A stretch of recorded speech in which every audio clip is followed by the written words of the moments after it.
ಪ್ರಣಾಮಗಳು. ವರಲಕ್ಷ್ಮಿ ವ್ರತವನ್ನು ಮಾಡಲು ನಿಮಗೆ 50 ಪೂಜಾ ಸಾಮಗ್ರಿಗಳು, ದುಬಾರಿ ಅಲಂಕಾರಗಳು ಅಥವಾ ಕಠಿಣವಾದ ಸಂಸ್ಕೃತ ಮಂತ್ರಗಳ ಅಗತ್ಯವಿಲ್ಲ.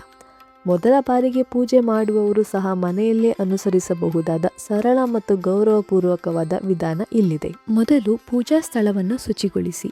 ಒಂದು ಮರದ ಪೀಠದ ಮೇಲೆ ಶುಭ್ರವಾದ ಕೆಂಪು ಅಥವಾ ಹಳದಿ ಬಟ್ಟೆಯನ್ನು ಹಾಸಿ ಅದರ ಹಿಂಭಾಗದಲ್ಲಿ ಲಕ್ಷ್ಮೀ ದೇವಿಯ ಫೋಟೋವನ್ನು ಇರಿಸಿ. ನಂತರ ಕಳಸ ಸ್ಥಾಪನೆ. ಒಂದು ತಟ್ಟೆಯಲ್ಲಿ ಅಕ್ಕಿಯನ್ನು ಹರಡಿ ಅದರ ಮೇಲೆ ಕಳಸದ ಪಾತ್ರೆಯನ್ನು ಇಡಿ. ಕಳಸಕ್ಕೆ 3/4 ಭಾಗದಷ್ಟು ಶುದ್ಧ ನೀರನ್ನು ತುಂಬಿಸಿ ಅದಕ್ಕೆ 1 ಚಿಟಿಕೆ ಅರಿಶಿನ, ಸ್ವಲ್ಪ ಅಕ್ಷತೆ, 1 ನಾಣ್ಯ ಮತ್ತು 1 ಅಡಕೆಯನ್ನು ಹಾಕಿ. ಕಳಸದ ಬಾಯಿಯ ಸುತ್ತಲೂ 5 ಮಾವಿನ ಎಲೆಗಳನ್ನು ಜೋಡಿಸಿ ತೆಂಗಿನಕಾಯಿಗೆ ಅರಿಶಿನ ಮತ್ತು ಕುಂಕುಮವನ್ನು ಹಚ್ಚಿ ಅದರ ಜುಟ್ಟು ಮೇಲ್ಮುಖವಾಗಿರುವಂತೆ ಮಾವಿನ ಎಲೆಯ ಮಧ್ಯದಲ್ಲಿ ಇಡಿ. ತೆಂಗಿನಕಾಯಿಯ ಮೇಲೆ ವಸ್ತ್ರವಾಗಿ ಹೊಸ ರವಿಕೆ ಬಟ್ಟೆಯನ್ನು ಹೊದಿಸಿ. ಈಗ ಈ ಕಳಸವನ್ನು ಲಕ್ಷ್ಮೀ ದೇವಿಯ ಫೋಟೋ ಮುಂದೆ ಇಟ್ಟು ತಾಜಾ ಹೂಗಳಿಂದ ಅಲಂಕರಿಸಿ. ನಂತರ ತೋರಂ ತಯಾರಿ.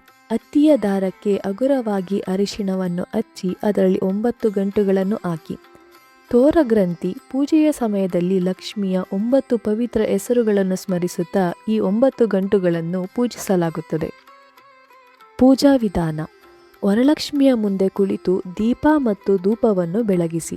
ಮೊದಲಿಗೆ ಗಣಪತಿಯನ್ನು ಸ್ಮರಿಸೋಣ. ಓಂ ಗಂ ಗಣಪತಿಯೇ ನಮಃ ಎಂದು 3 ಬಾರಿ ಜಪಿಸಿ ವಿನಾಯಕನನ್ನು ಸ್ಮರಿಸಿ. ನಿಮ್ಮ ಬಲಗೈಲಿ 1 ಹೂವು ಮತ್ತು ಸ್ವಲ್ಪ ಅಕ್ಷತೆಯನ್ನು ಹಿಡಿದುಕೊಂಡು ನಿಮ್ಮ ಕುಟುಂಬದ ಆರೋಗ್ಯ, ಸೌಹಾರ್ದತೆ, ಜ್ಞಾನ ಮತ್ತು ಕ್ಷೇಮಕ್ಕಾಗಿ ಪ್ರಾರ್ಥಿಸುತ್ತಾ ಸಂಕಲ್ಪ ಮಾಡಿ. ನಂತರ ಅವುಗಳನ್ನು ಲಕ್ಷ್ಮಿಯ ಚರಣಗಳಿಗೆ ಅರ್ಪಿಸಿ. ಕಳಸವನ್ನು ಹೂವಿನಿಂದ ಮೃದುವಾಗಿ ಸ್ಪರ್ಶಿಸುತ್ತಾ ಓಂ ಶ್ರೀ ವರಲಕ್ಷ್ಮೀ ನಮಃ ಆವಾಹಯಾಮಿ, ಸ್ಥಾಪಯಾಮಿ, ಪೂಜಯಾಮಿ ಎಂದು ಜಪಿಸಿ.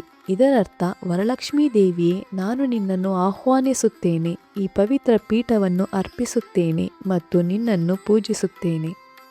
ದೇವಿಗೆ ಅರಿಶಿನ, ಕುಂಕುಮ, ಅಕ್ಷತೆ ಮತ್ತು ಹೂಗಳನ್ನು ಅರ್ಪಿಸಿ. ನಂತರ ಓಂ ಶ್ರೀ ಮಹಾಲಕ್ಷ್ಮೀ ನಮಃ ಎಂದು 11 ಬಾರಿ ಜಪಿಸಿ. 1 ಹಣ್ಣು, 1 ಸಿಹಿ ತಿಂಡಿ ಮತ್ತು ತೀರ್ಥವನ್ನು ನೈವೇದ್ಯವಾಗಿ ಅರ್ಪಿಸಿ. ಈ ದಿನದಂದು ಕನಸಿನಲ್ಲಿ ಲಕ್ಷ್ಮೀ ದೇವಿ ನೀಡಿದ ಮಾರ್ಗದರ್ಶನದಂತೆ ಪವಿತ್ರ ವ್ರತವನ್ನು ನೆರವೇರಿಸಿದ ಚಾರುಮತಿಯ ವರಲಕ್ಷ್ಮಿ ವ್ರತ ಕಥೆಯನ್ನು ಆಲಿಸಿ. ನಂತರ ತೋರಧಾರಣೆ. ಲಕ್ಷ್ಮಿಯ 9 ಹೆಸರುಗಳೊಂದಿಗೆ 9 ಗಂಟುಗಳನ್ನು ಪೂಜಿಸಿ ಆ ತೋರವನ್ನು ನಿಮ್ಮ ಬಲಗೈ ಮಣಿಕಟ್ಟಿಗೆ ಕಟ್ಟಿಕೊಳ್ಳಿ. ಕೊನೆಯಲ್ಲಿ ಮಹಾಮಂಗಳಾರತಿ ಮಾಡುವ ಮೂಲಕ ಪೂಜೆಯನ್ನು ಮುಕ್ತಾಯಗೊಳಿಸಿ ಆರತಿಯ ಆಶೀರ್ವಾದವನ್ನು ಪಡೆದುಕೊಳ್ಳಿ. ಮರುದಿನದ ನಿಯಮಗಳು. ಪೂಜೆಯ ಅಲಂಕಾರವನ್ನು ಮರುದಿನ ಬೆಳಗಿನವರೆಗೂ ಹಾಗೆಯೇ ಇರಿಸಿ. ಮರುದಿನ ಬೆಳಗ್ಗೆ ಕಳಸದ ನೀರನ್ನು ತುಳಸಿ ಗಿಡಕ್ಕೆ ಹಾಕಿ ಅಕ್ಕಿ ಮತ್ತು ತೆಂಗಿನಕಾಯಿಯನ್ನು ಪ್ರಸಾದವಾಗಿ ಬಳಸಿ. ನಾಣ್ಯವನ್ನು ನಿಮ್ಮ ಪೂಜಾ ಪೆಟ್ಟಿಗೆಯಲ್ಲಿರಿಸಿ ಮತ್ತು ರವಿಕೆ ಬಟ್ಟೆಯನ್ನು ನಂತರದ ಬಳಕೆಗೆ ತೆಗೆದಿರಿಸಿ. ನೆನಪಿಡಿ, ವರಲಕ್ಷ್ಮಿ ಎಂದರೆ ಕೇವಲ ಭೌತಿಕ ಸಂಪತ್ತು ಮಾತ್ರವಲ್ಲ, ಆಕೆ ಆರೋಗ್ಯ, ಆಹಾರ, ಜ್ಞಾನ, ಧೈರ್ಯ, ಶಾಂತಿ ಮತ್ತು ನಮ್ಮಲ್ಲಿರುವುದನ್ನು ಇತರರೊಂದಿಗೆ ಹಂಚಿಕೊಳ್ಳುವ ಉದಾರ ಮನೋಭಾವ. ವರಲಕ್ಷ್ಮೀ ದೇವಿಯು ನಿಮ್ಮ ಮನೆಯನ್ನು ಸಮೃದ್ಧಿ ಮತ್ತು ಸೌಹಾರ್ದತೆಯಿಂದ ಆರೈಸಲಿ ಎಂದು ಕೇಳಿಕೊಳ್ಳುತ್ತಾ ಈ ವರಮಹಾಲಕ್ಷ್ಮಿ ಹಬ್ಬದ ಶುಭಾಶಯಗಳು.